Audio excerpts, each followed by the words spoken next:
right, what up, people? What's going on, everybody? Welcome to another episode of Success After Lockdown in the building. Yes, sir. Yes, sir. You already know we up in here down doing Florida, New York edition over here. No Got question. some amazing people. Dirty South. Yeah. Dirty South, huh? No Dirty question. South. And look. This your bro first time down here. I know it's your Out first the city, time. man. Yeah, Come on. Well, we bringing it all over the place, man. We bringing it all over the place because, again, Florida's finest. all day. We got Florida's finest right now, Mr. Bougie himself. I went to that beach yesterday too. Yeah. Listen, man, today we got a special guest, man. Not only is he a guest, man, this is my bro, this is my friend, this is familia. You know what I'm saying? My brother Manny. Let's give this brother No a round question. of I was applause. looking forward to meeting the brother too. Manny, round of applause, peace and my brother. blessings. Right, no. So anyway, man, little short thing about Manny. Me and Manny met about 15 years ago, man, when I first moved down here, man. We were both trying this whole recovery thing, in and out, and like from the minute that we met, we had like literally, it was just clicked. I always joke with him and always tell him like he's straight Florida born and raised, but he's New York all the freaking way, right? His whole style, his whole demeanor, everything about him. And like we just clicked, right? And it was definitely a roller coaster ride for both of us through our transition and trying to get to where we at now in life, right? And when I say that, it's like, the fucking drugs had a hold on both of us. Like he was doing this thing, I'm trying to do my thing. I'm trying to stay clean. He's trying to stay clean. I get high. He's getting high. It's just crazy. Absolutely. Fast forward about 11 years ago, I went away for 5 years. I came home. He got his life together. He got clean. Then he's doing some amazing thing, and we're gonna tell the story. But with that, again, I just want to give another round of applause to my brother Manny Fresh, huh? For real. Big up up. in the Big up building. to Manny. No What up, question. what up, man? So, Manny, tell me, man, how you feeling today, man? Talk to Man, me. it's a beautiful Saturday morning here in sunny South Florida. You said I was born and raised. Now I was born in Cuba. I was raised in Florida. But I wasn't born Let's here. get that I straight. didn't want to put that on record over here. I didn't want them to come get you. I'm definitely an immigrant. I know the struggle. Yeah. That's right. But other than that, man, it's an honor to be here amongst you brothers, man. You, Aunt, man. I remember the early transition. Me being at the Lord's Place Men's Campus, and you picking me up, feeding me, and me going through your closet. Yeah. And just saying, hey, I like this, but it's cool. And when I said that, that meant I want it. No question. Hey, And that's deep. We definitely gonna get off into that real deep stuff. I don't forget that, man. They say real men separate themselves, man. During their struggles. That's when you know who's who and who's what. No question. If I could ask you, where'd you grow up at? I grew up in Cuba, man. Actually, I came here when I was 9 years old. Okay. So I came here not knowing language. Came here in the Mario boat lift. Yeah. The Tony Montana era, Scarface. Do you remember do you have like some fond memories from Cuba that you can share with us today, man? Like growing up out there? Yeah, it's ironic, that what this program is, what we're talking success after lockdown. Yeah. One of the things that I clearly remember was visiting my dad in prison. And how that generational curse, was also passed on to me. But yeah, growing up in Cuba, man, it was real humbling, man. I played marbles. We made, everything was handmade. Our skateboards were made, with steel marbles.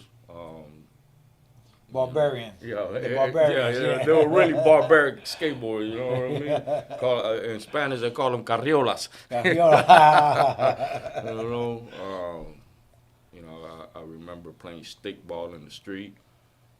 Okay. And, with that came, visiting my dad in prison. You know, my house was where alcohol was sold and where people came and played dominoes.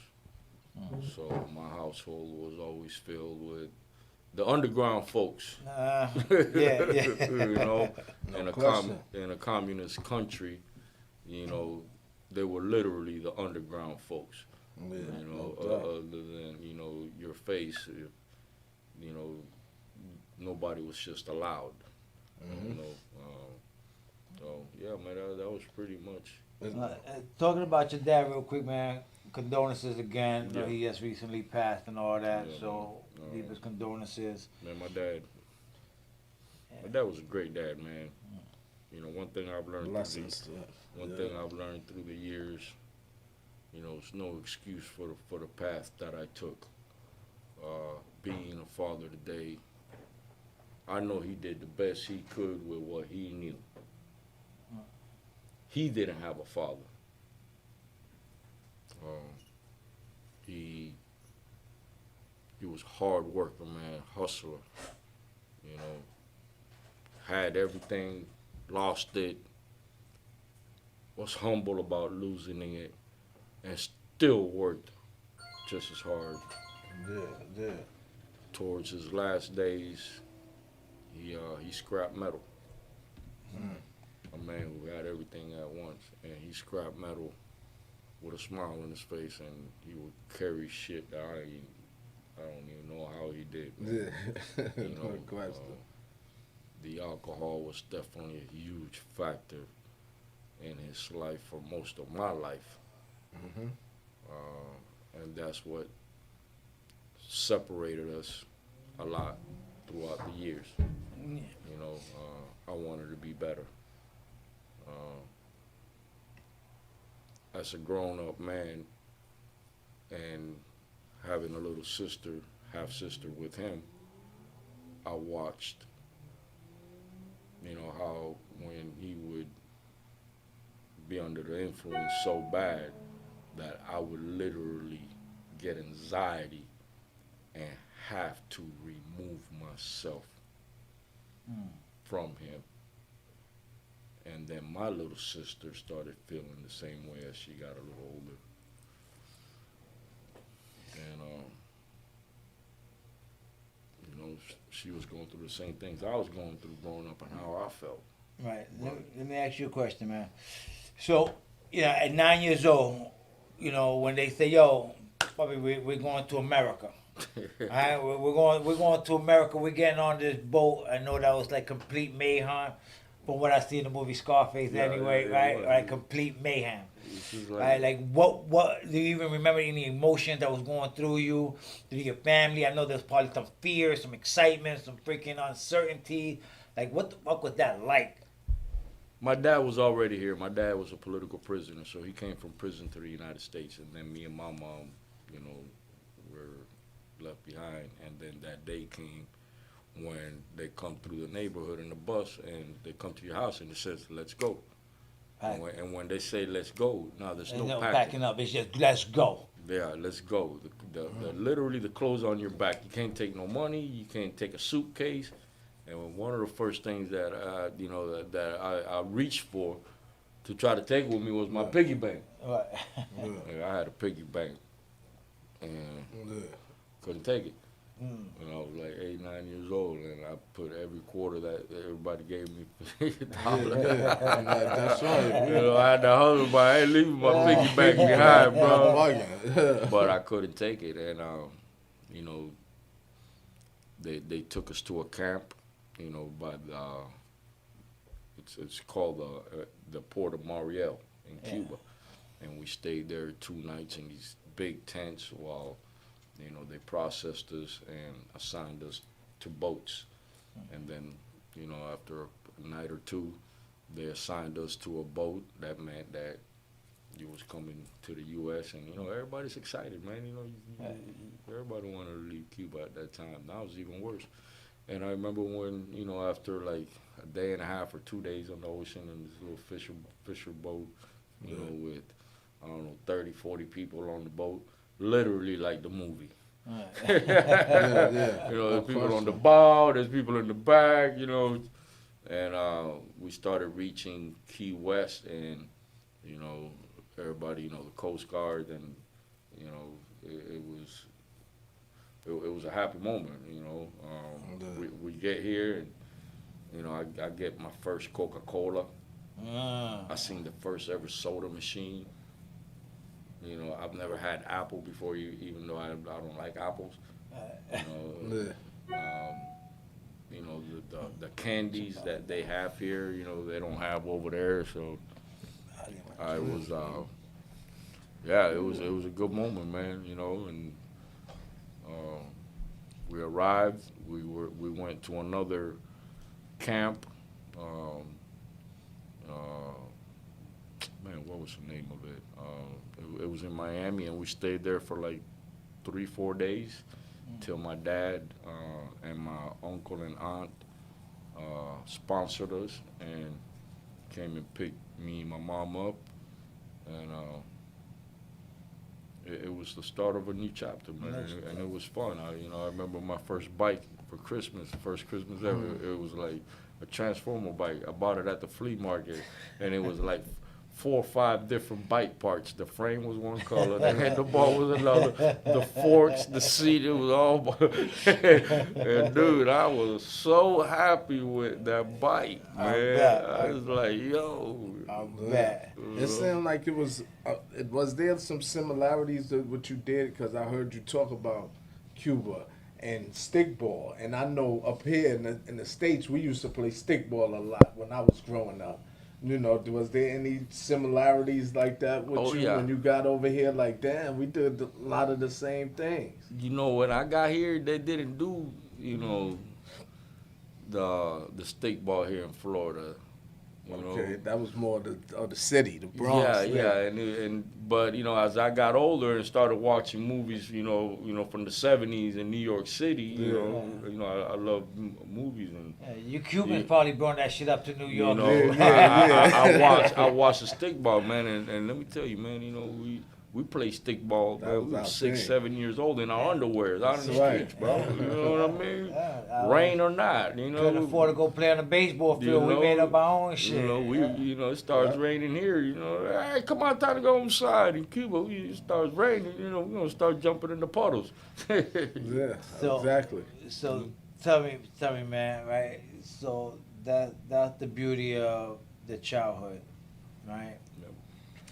At what time at that point, you know, coming up, that you came to the point and you're like, from being innocent to crossing over into street life? Like, at what age that you was like, About 11, man. you wasting no time. That's right. That's our big The too. states. We moved to Texas for a little bit. My mom and dad got some opportunities over there. Then we went to Texas, and guess what they got in Texas? What's that? They got S's and Batos. And that's when I really learned how to fight. Yeah. I was the only Cuban in the whole school, and you know, the only Cuban from Florida.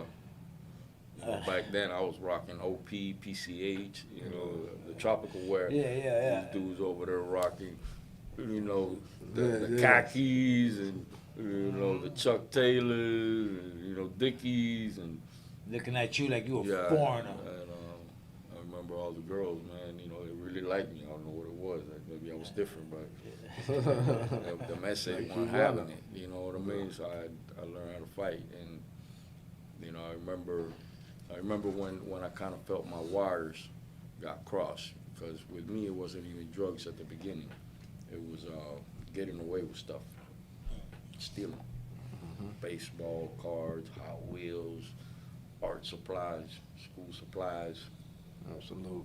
You know, and it progressed, man. This shit's like, you know, and then obviously I had a lot of my family about where all this come from. So I was a good liar, good manipulator, you know, at an early age. And obviously, you know, I passed that phase of baseball cards and Hot Wheels. And at 12, 13, I got into BMX. Oh, my backyard looked like a chop for bikes. That's right. Oh, you know that metaphor, where one cookie out the jar. Yeah. I had the whole jar. Yeah. Then the drugs came in about 12. In Texas or In Texas. In I Texas. smoked my first joint. Oh. Loved it. Start drinking. The stealing of the bikes. Then my family moved to Florida because it was too cold. That was my next question. How long did you stay in Texas About 2 before you years. moved back out here? Yeah, about 2 years. Few years? Yeah. So let's just say about 14, 15? Yeah, we came back to Florida. 14, 15. Yeah. At what age did you first get locked up out here and go into the system? Because I know you're a state-raised baby. It was definitely at 13, 14 years old. 13. I moved here back to Florida 1983, 1984 Okay. from Texas.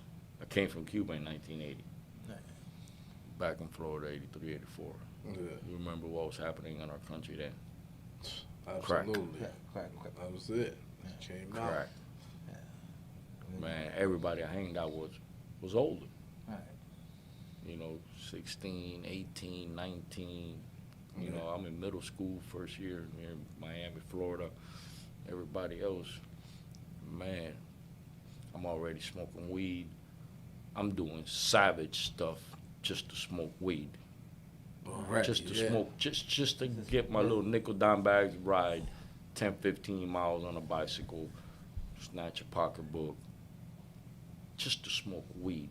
Right. I think back now. So when I first touched crack cocaine, it just woke up something else. I remember my first hit. It was a tire shop on 29th Street, Hialeah, West 29th Street in Hialeah, across the street from Henry H. Fowler Junior High, the school I went to. And behind the tire shop, the guy who ran the tire shop, which is our friend, had an apartment. So you got the tire shop and the apartment in the back. Right. And in that apartment, after work, everybody go hang out, bring the beer, pass the joint. And this particular night, crack was introduced to me. And first time I smoked crack was out of a can, Coca-Cola can, with the ashes. Let the soul train Took off. Yeah. And That's kind of crazy too, cause when in the Bronx where we grew up, it was introduced to us. They had the cans too, but what was really introduced was putting it in a blunt inside weed. I got You know it. what I mean? In the Bronx, that's what a lot of dudes did. Because it was frowned upon when the young dudes seen when we was young and we seen the can. Yeah. You know what I mean? We was like, yo, that was like for the older people. Yeah. We was like, yo, but then now a lot of us graduated. Yeah. We called it the woolies back then. Yeah. The woolies mix it yeah. all up. We called the geek joints. Yeah. Lace. I found out about the can in Webster Building. My brother Jesse, rest in peace. I caught him upstairs on the rooftop in the elevator shack. In there, like, just with the can crushed over the ashes, and just sitting there butt naked, just smoking. That's when it just hit me. It was just like, I would never touch this shit. And he just looked at me with this look in his face I will never forget.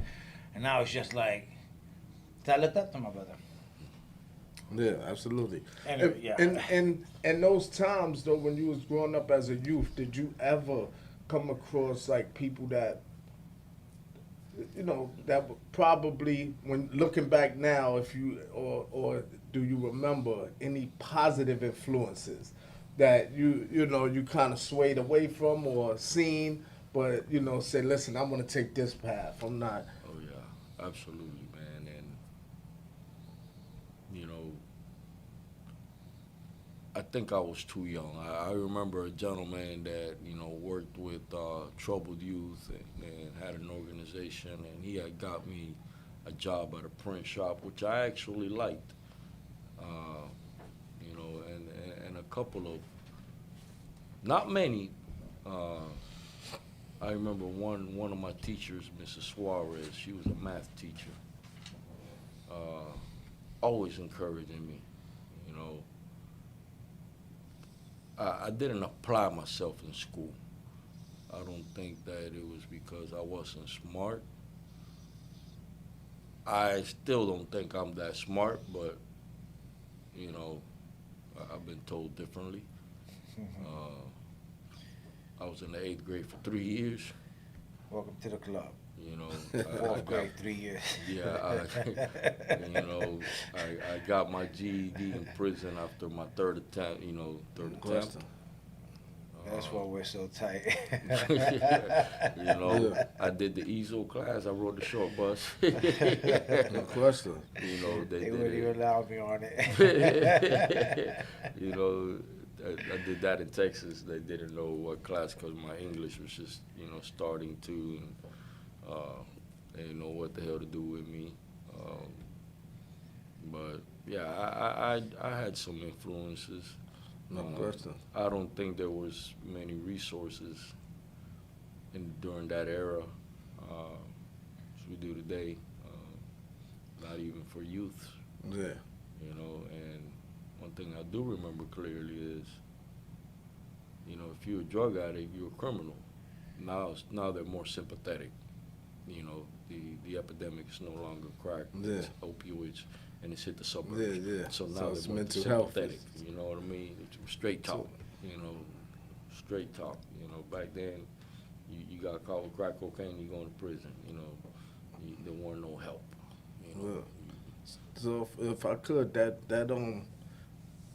but because coming from being born in Cuba, and then, as a youth, and then coming over here, that first night in the first prison, or jail that you went to, how was that for you in terms of, if you could remember, do you remember that feeling of being locked up somewhere, that this was your first time over here in the States?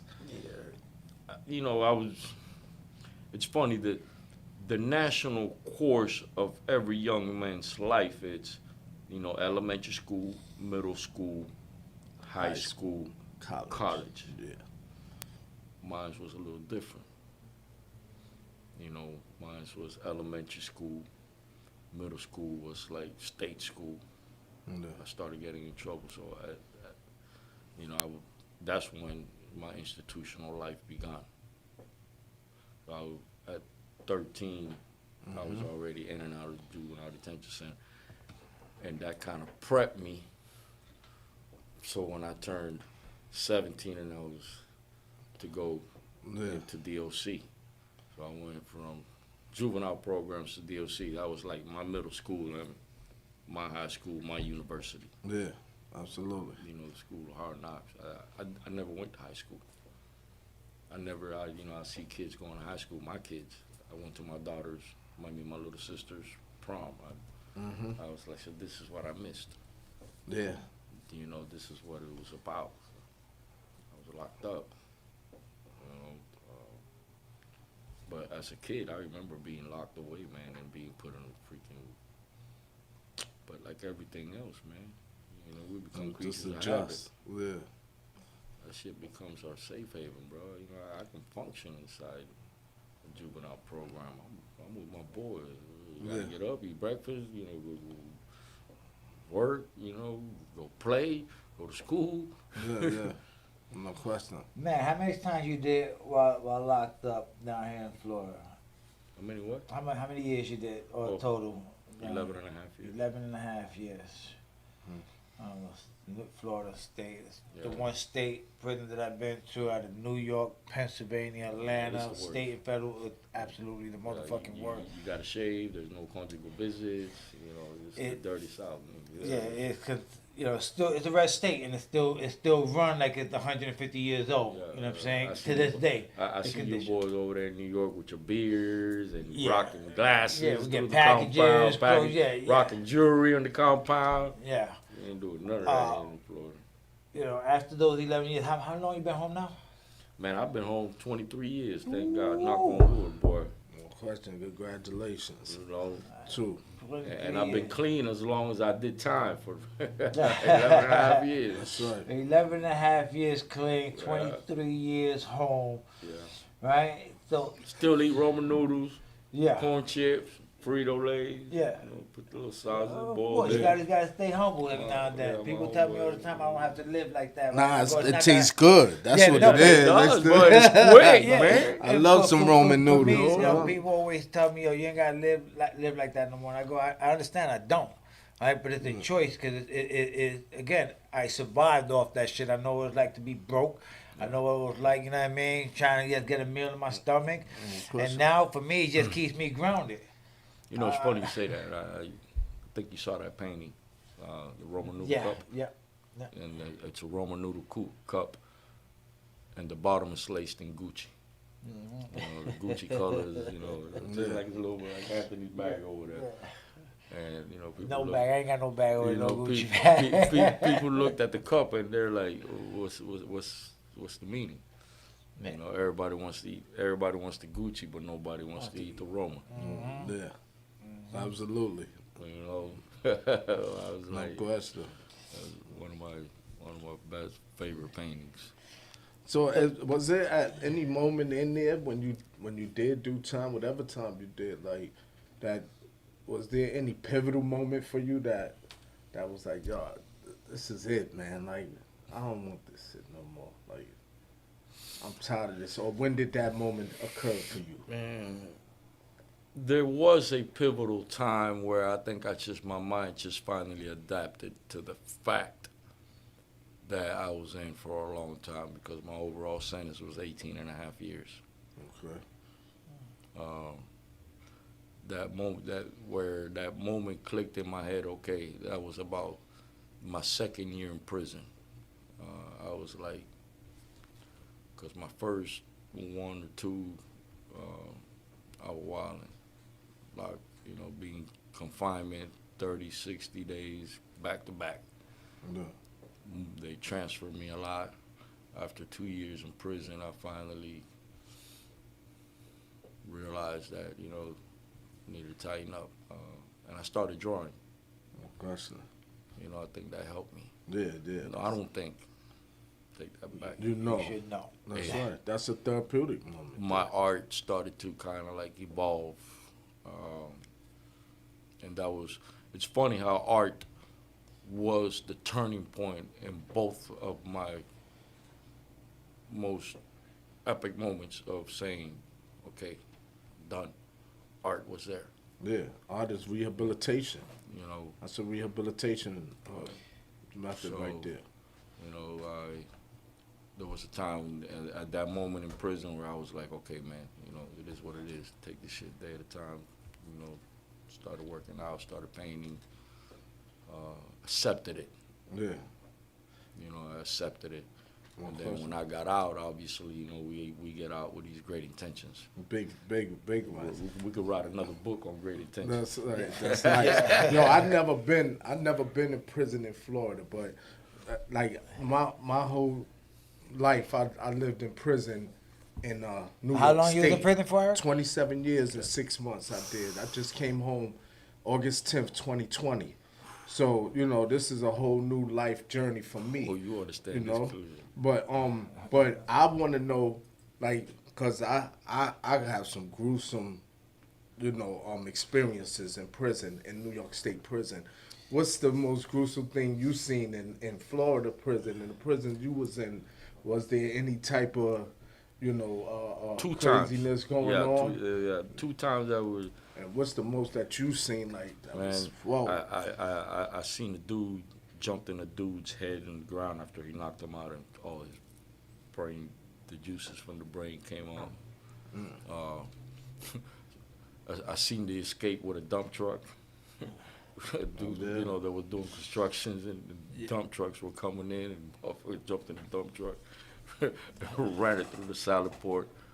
And one that we'll never forget is Sunday morning, Charlotte Correctional, here in the West Coast of Florida. You know, a bunch of our boys were, you know, playing poker, dominoes, and drinking buck. Friends. And once that alcohol kicked in, the friends became foes. And in the next hour, 3 people died in less than 15 minutes, stabbed. And one of them that just came out the visiting park. And the one who did the stabbing, you know, he was about to get out in 3 months. He ain't even had no business in that camp. Just, we're all friends. Right. We were all friends, bro. That's what that alcohol does. And we was on lockdown for like 5 days, man. It was everywhere in the news. You know, there's been many, you know, single stabbings in a prison, you know, fighting, you know, one target. But for 3 people to die in 15 minutes. Yeah, it's that quick. You know. Oh yeah, you know. Now, man, let's talk about. Right, we got to the whole dark side and stuff like that, right? Let's talk about last time you and I met before I went away, right? Like little stuff. And the reason why I'm saying that is because, to be honest with you, my book here that I wrote that about 20-something years ago. From when I came home, like I said, me and Manny's relationship has been, you know what I'm saying, like. I don't think we ever stood around each other long enough to see each other like grow in our recovery. Like now. Right? I went away, I came home. He was doing some amazing things. Started a nonprofit organization called The Art of Recovery. And this way, Nice. Yes. I'm part of this, something that been very passionate about. And like when I came home, like I was like really awestruck, like to see my boy. That I seen them coming to my house, fucking barefooted, dirty, stinking, fucking hungry. You know what I'm saying? But I loved him like a brother. It's my brother. That's right.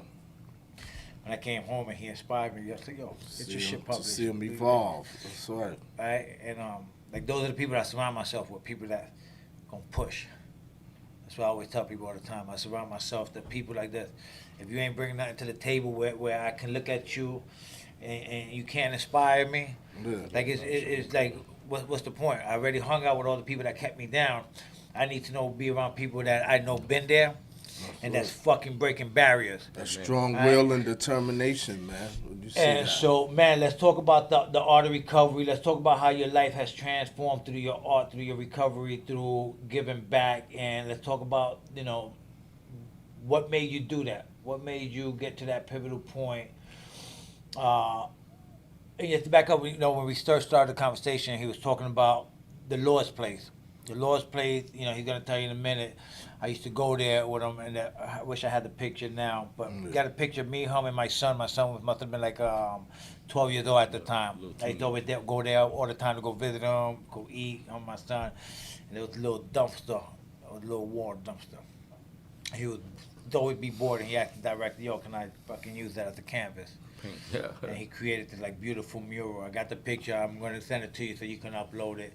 But let's talk about that, right? Like, how did your art, your passion for art, your fight for recovery, to get to where you need to get to? Like, what was that pivotal point? Like, you was like, "Yo, I'm just sick and tired of being so fucking sick and tired." Like, you just told somebody on the phone, like, you came up with the thing, like, "I'm sick and tired of giving my money to the dope man."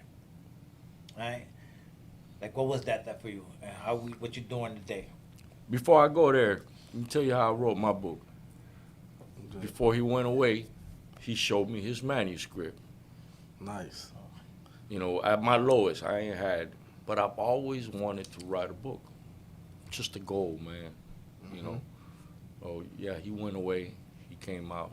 I became a published author, and he kept talking to me about his book. I gave him a copy of mine, and I told him what he needed to do. We've got a circle of how many friends or people that we know. We're the only 2 published authors, and I'm not saying that to be boastful or brag, but when you got as many exes as we do, and we don't have college degrees, you know, opportunities wasn't our friend. That's right. We needed to create it, you know, so I can put in my resume published author. That's right. What's the title of your book? Congratulations again. From revolution to revelation. You want a copy? Let me tell you something. That copy of my book has gotten me into leases of apartments where my background weren't going to allow me, and they wanted to meet me, and I've done this to the management team. That's sweet. And I've become their best tenant.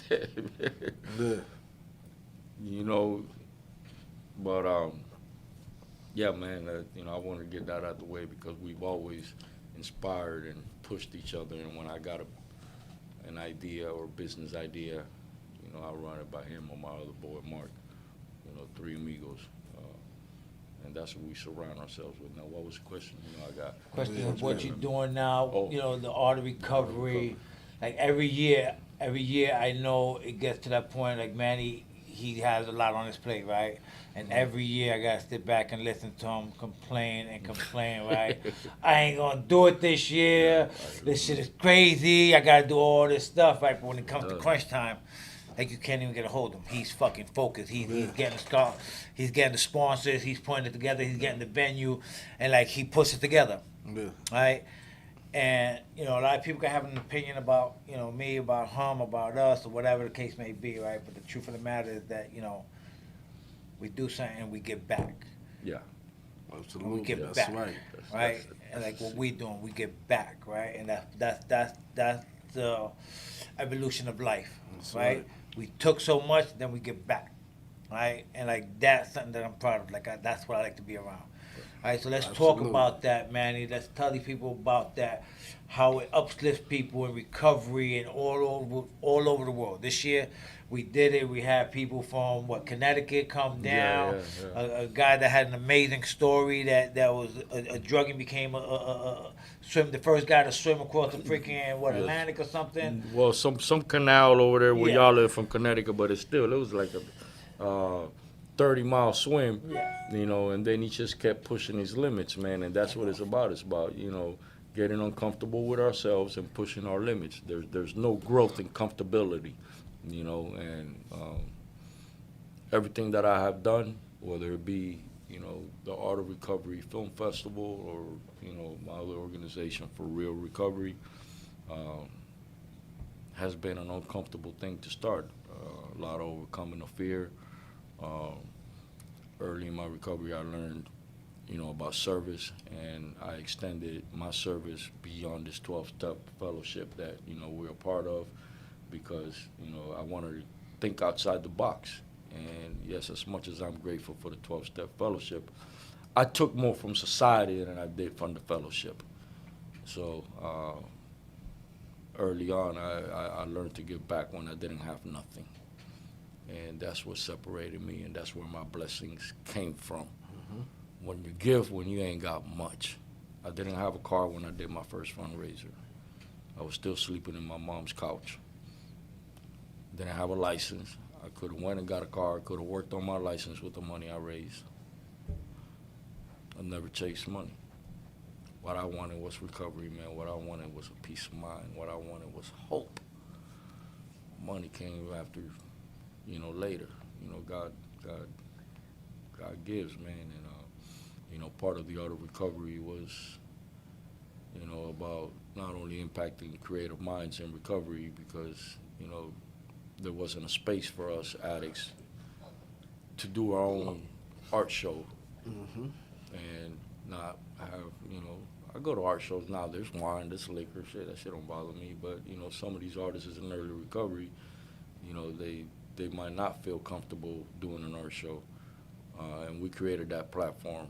And what I thought about is how come we don't raise money and every year we pick an organization from the community for the work that they do, and we give them whatever it is we raise through the sale of T-shirts, donations, artwork, and there still hasn't been a year where we don't raise minimum of $2,000 to give back. We've picked communities from youth groups, to this year we did the Lord's Place, which helps and assists men transitional living, coming out of prison with nothing, giving them housing, getting them clothes, helping them get health insurance or food stamp.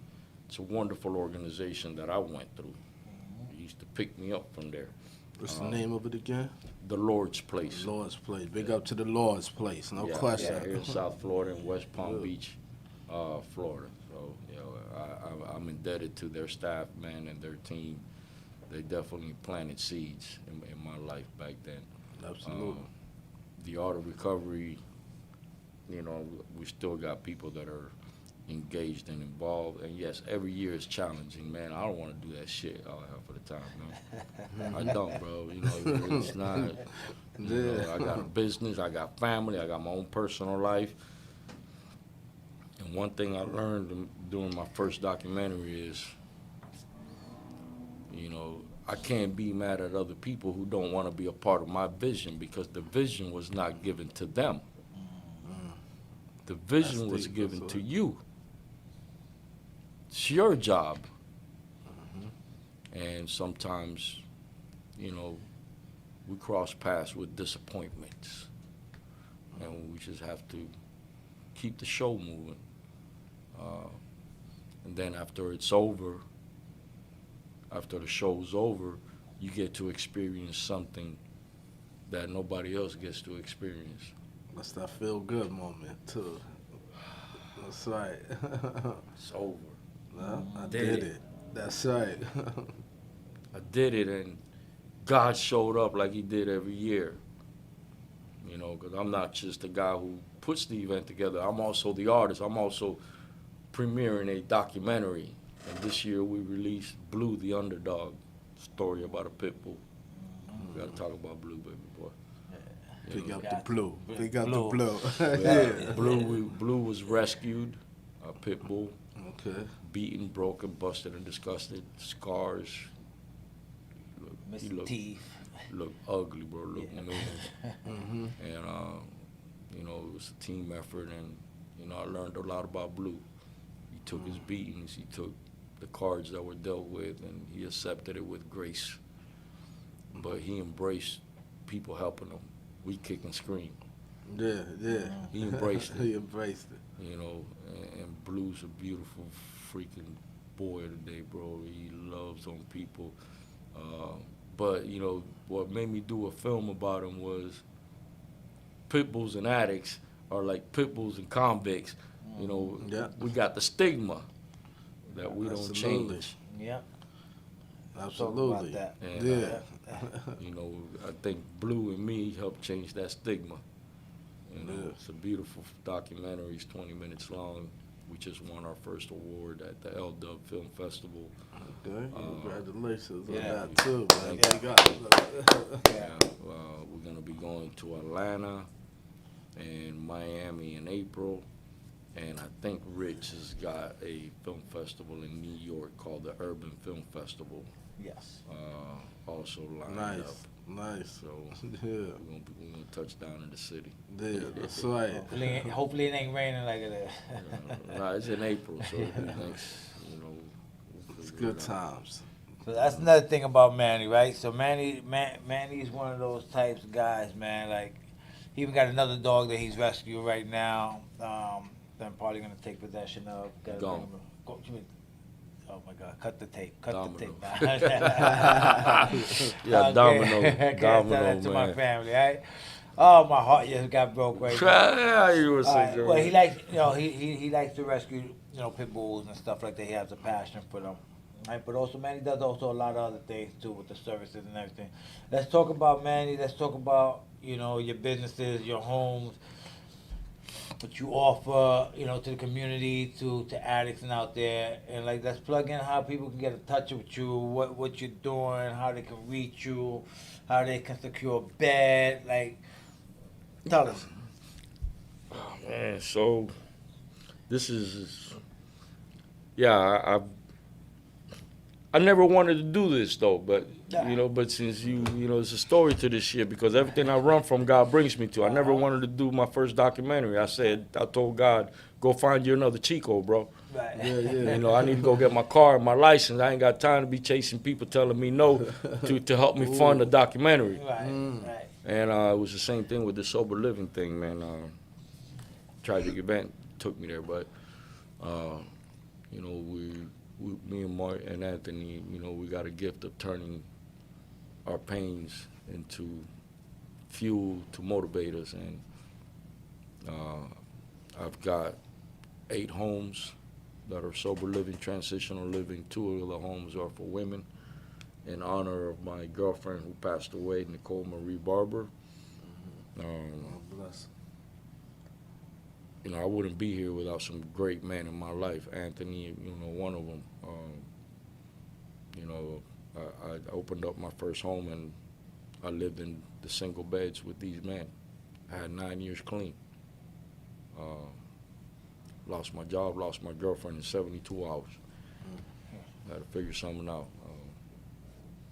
I didn't have any idea what this would do, but I know what my spirit was telling me, and you know, today I have homes from Lake Worth to West Palm Beach. You can reach me at 561-889-7230. Number again is 561-889-7230. I do help and scholarship, you know, people if they, you know, are serious. Been doing this long enough to be around an individual 24, 48 hours and know if they're going to make it or not. No question. You know, No question. it's like when they walk in the compound, Yeah. you know, one of my man's campus is actually nicknamed the compound because we read you. That's And, right. I think that's a lot of our gifts. When I say our gifts, I mean those men and women like yourself and myself that also, you know, went through those 2 lives. You know, that lived those 2 lives that we lived. You know, a lot of us, you know, that come from the bottom. Yeah. I'm also on Instagram, Manny For Real. That is Manny, MANNY. For Real, FOREEL. Facebook, Manny Mendez. You'll see a lot of my artwork in there. You'll see a lot of my reels or motivational, inspirational, and you'll see some of my ads, you know, for my transitional sober living homes. You know, I guess you want me to give you guys a closer? Now, before we go to close, we still have a few minutes, right? And what I want to mention is, all right, like what I always tell people, like, for me, like I try to surround myself, like, with people, like I said, right? But one of my biggest things that I look for in men, right, to teach me how to be a father, right? Because I still don't know how to do that. That's one of my biggest struggles, is how to be a father. I know how to be a crackhead, I know how to be a dope fiend, I know how to be a killer, I know how to be all that other shit that the world want to despise and everything, right? But I'm still looking for men and know how to be a father, because being a father is not an easy thing, right? Especially when you're dealing with young kids, teenagers, and adults, right? So Manny, you know, thank God through this whole process and this journey, has a daughter, all right? Stephanie, my little niece. Big shout out to her. Has been back in his life. She's an amazing young girl. She's an amazing father to her. You know, and just about what 10 months ago? Jack, right? Yeah, so I about got 10 months. So you know, Manny, we enjoy life and recovery. Amen. Recovery's not just about, getting up, going to meetings, and doing all this stuff, man. Yeah. We tell people all the time, man, enjoy life, man. We ain't That's get clean to motherfucking just sit back and do what yeah, be everybody else miserable, did. right? That's right. It's to set the standard, set the bar high enough so that way you take that step to climb up, not to stay still and work on a flat plateau, right? Manny likes to have fun. He goes out. He enjoys life. We enjoy buying good things and doing nice things, right? And about 10 months ago, he had came to me, right? About 10 months ago? Yeah. About 10 months ago, he had an unexpected visitor into the world. Yeah. And he was a little taken aback by that. And we was joking about that. And now he has this amazing little baby boy now. Named Jackson. Yeah. No question. Beautiful little boy, you know what I mean? Little Became a nephew. father again. And Right. Late age. all over again, right? Yeah, And he's just in love with that little baby boy now, right? Yeah. And just watching that and watching him grow and being there for his kids like that is just an amazing thing that I always look forward to, that I admire about you, Manny. You know what I'm saying? And I love you. I want you to continue to keep reaching for the stars. Always. Keep fucking pushing the envelope, right? Always. Let's keep continuing to shine on, Always. right? Fuck set the standard and boy, let's just keep reaching for the stars, right? In everything that we do. With that being said, I just want to say that I recognize that, you know what I'm saying, for the father that you are, and thank you for being a part of my life, you know what I'm saying, being part of my circle. I tell people all the time, I got a handful of people that I fuck with out here. Me too. And everybody who knows me knows me. If I say I fuck with you the long way. If I don't, I got no shame about it. Listen, I'm gonna be cordial, I'm gonna be respectful. But what you eat ain't gonna make me shit. What you drink won't make me piss. Yeah. That's it. Bring me something to the table so I can keep pushing forward. And with that, that is success after lockdown. That's right. Now, let me just share something real quick, because this is like a family reunion for me. No, serious, you know what I mean? And first I would like to say that I think you are a wonderful, a magnificent father from what I see, from how I see how you interact with your child, with your daughter. You know what I mean? Every time I see you. So I just got back into your life. So me and Manny grew up as little kids together. Me and Anthony. See, but Manny, look. Yeah, Manny, I feel like you were a part of my family because Anthony always spoke about you when I came home. He always talked to me about you, and then now I finally get to meet you. We did that with Mark. I was telling Mark about Anthony. Yeah, nice. You see, and I think that's how life works, and that's how God works, man. Yeah. I think God works in mysterious ways like that, just to keep people on their toes, to keep people focused. Because today you inspired me. You inspired the hell out of me today with your story and with just explaining to me how when, your vision, that, you having that vision and that's yours, that just hit me so hard just now because, I'm like, damn, we all have our own vision in life, you know what I mean? And we must nurture it, and you must make sure you take that vision to the higher heights, because it ain't nobody else gonna do it for you but you, and just meeting you today, like I said, Anthony always talk about you, and now I finally get to meet you, and I feel that connection. I feel, you know what I mean? That peace. With being around a good brother, because Anthony knows. Like I come from a place that y'all come from. We all come from that same place. And now my circle is 4, 5, or 6. And including my family. That's it. So I appreciate this today, man. You just delivering our followers, our families, delivering us the message that you delivered to us, because. It takes a fighter, a person with real determination, growth and development to do what you're doing, and I want to thank you for that. Absolutely, man. And before we go, man, that vision part, one of my last paintings, and I actually sold it.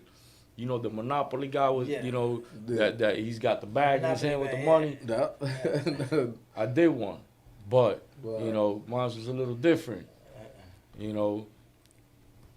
The guy left the money bag on the floor, and the bag that he's running with it's got my logo, and it says, Nice. you know, chase the vision. The money will yeah. stay or run out, but the vision, Always. That is a fact right there. you know, No question. That is a fact. most people would run with the money, bro. That's right. Chase the vision. That's That'll right. get you to the money.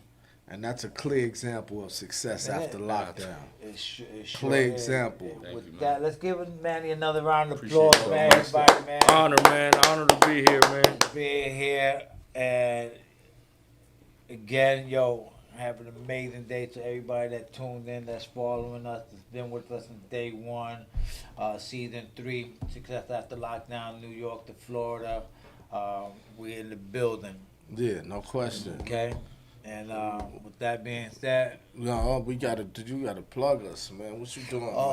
huh? Huh? Yeah, look. So listen. All our followers, family, everybody, man. You already know where we at, man. We everywhere on all social media platforms. Success After Lockdown, we're on all TikTok, platforms. and we Yeah. on Facebook now as Success After Lockdown, Also- officially. And if you know anyone that's out there that has a success story that's coming home or been home from prison for some time and giving back to the community, please shoot us an email. You can reach it at successafterlockdown At gmail.com. Alright, and with that being said, peace out, God Peace. bless, stay up. We going to the Come on. beach, Florida, on Sunshine State. It's a wrap. It's a wrap. We on the Success After Lockdown now. And Facebook. Yeah.